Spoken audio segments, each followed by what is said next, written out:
Inti dakwah para nabi adalah mengajak kepada tauhid, mengajak kepada la ilaha illallah.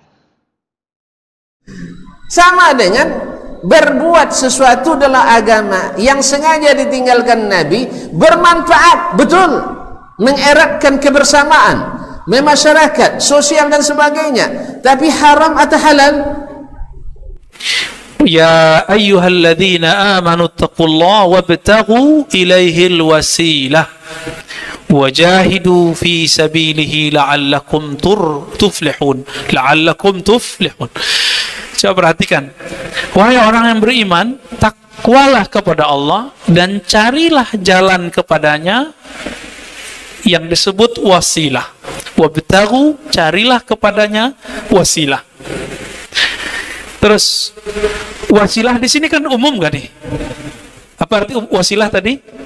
Perantara, media. Oke? Perintah gak nih? Oke. Lalu mereka mengatakan wasilah di sini maksudnya amal soleh. Benar gak? Coba antum lihat, ketemu gak kalimat amal soleh di kata wasilah? Enggak. Terus itu dari mana? Dari sini bukan? Dari sini, Pak. Loh, kok boleh pakai akal? Kok boleh pakai ijtihad? Oh, ini berdasarkan ayat yang lain. Yang menggabungkan ayat dengan ayat siapa? Ini bukan? Ini juga. Kenapa ente boleh, kita nggak boleh? Gitu. Dia mengatakan wasilah, itu artinya apa? Amal soleh. Ittiba kepada Nabi.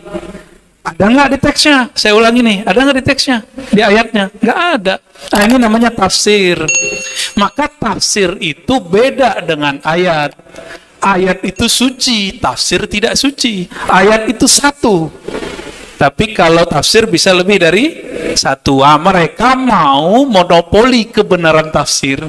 Bahwa mereka lah satu-satunya penafsir yang paling benar. Di luar itu tidak benar. Adil nggak, Pak?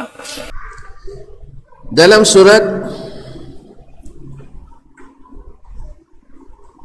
An-Nisa ayat 59, fa in tanaza'tum fi syai'in farudduhu ila Allahi war Rasul.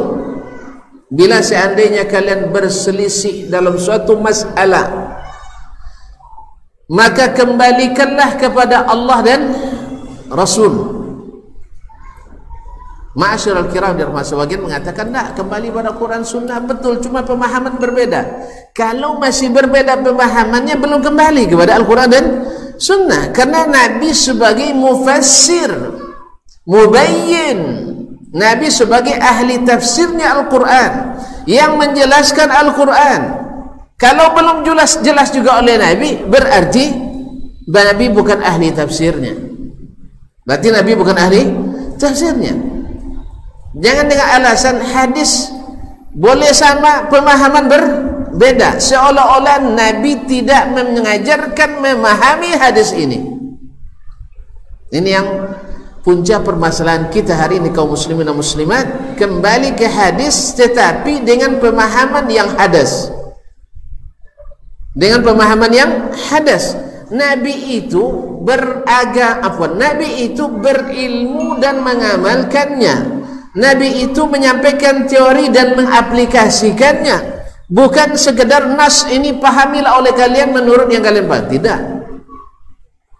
Cuman istimewanya Al-Quran dan hadis adalah bisa mengakomodir seluruh permasalahan yang lahir setelah zaman Nabi SAW. Jadi ada masalah-masalah yang lahir di zaman Nabi, lalu diikutkan atau dibolehkan oleh Nabi, ini kita ikuti.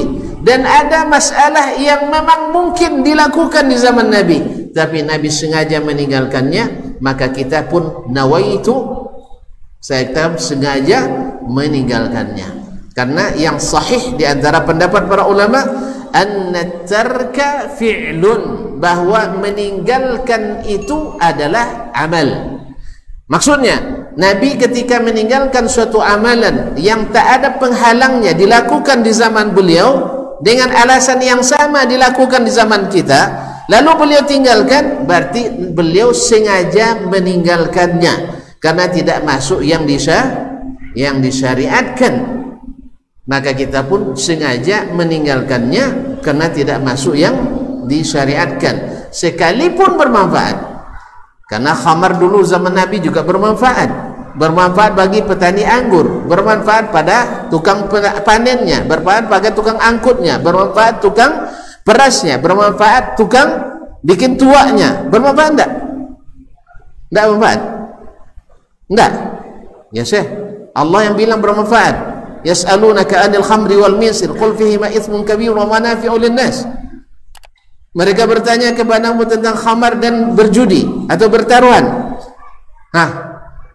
Apa jawaban Allah? Qul fihima itsmun kabir. Pada keduanya terdapat dosa besar, wa manafi'u lin-nas, dan banyak sekali manfaat. Antum bilang tidak ada manfaat. Allah yahdik. Ini lebih hebat dari Al-Quran ini.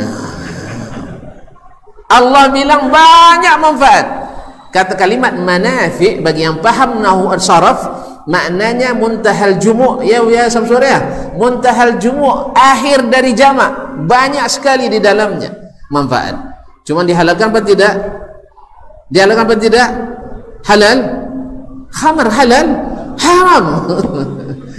Sama dengan berbuat sesuatu dalam agama yang sengaja ditinggalkan Nabi, bermanfaat betul, mengeratkan kebersamaan, memasyarakat, sosial dan sebagainya, tapi haram atau halal? Antum langsung haram ya, Masya Allah. Ya, halal apa haram? Ya haram, mengada-ngada sesuatu dalam agama itu berdosa. Bukan hanya dia tolak amalnya dan berdosa, bahkan berdosa yang mengada-ngada itu. Ma'asyiral kiram dirahmati Allah. Jadi bukan hanya sekedar tertolak aja, lumayanlah. Tapi kalau berdosa berbahaya, karena termasuk dosa mengada-ngada sesuatu dalam agama. Sebab apa? Sebab menambah peluang untuk berpecah belahnya umat. Setiap antum tambah amalan, satu yang tidak diamalkan, yang sengaja ditinggalkan Nabi alaihissalatu wassalam, dengan bukti bisa dilakukan di zamannya tapi tidak dilakukan, maka dianggap mengada-ngada, dan itu dilarang oleh Nabi alaihissalatu wassalam. Maka kembalilah kepada Allah dan Rasul, Al-Quran.